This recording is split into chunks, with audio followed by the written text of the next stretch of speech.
Really following the leadership campaigns of both candidates, well, both want to leave with a deal, quite as you've just stated, Secretary of State, but also both have said that if needs be, they will leave without a deal.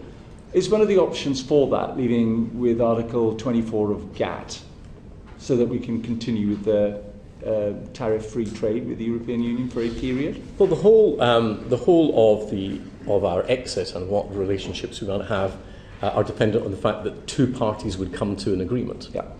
The idea that you could invoke Article 24 unilaterally and that Britain could continue its current trade is, of course, unrealistic.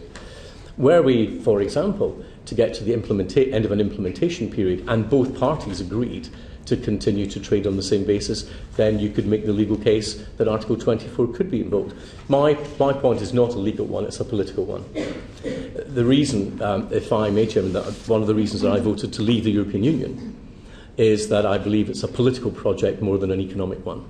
Yeah. I think the example of the euro made it very clear that in order to progress to the end point of ever closer union, the European Union would be willing to tolerate economic pain across the Union, and we've seen that manifested in high levels of youth unemployment. Yeah. The idea that such an organisation would say to the United Kingdom, which we know it resents being disruptive in leaving the European Union, that we could continue on exactly the same trading terms as today, I would think is unlikely. Is there interest in them for doing that for a period at least? I mean, remember the Maltese Compromise saying that we leave the European Union now on October the 31st, then we go into the negotiations about the FTA, which is fairly well being within the European Union for that period, however long the implementation period lasts.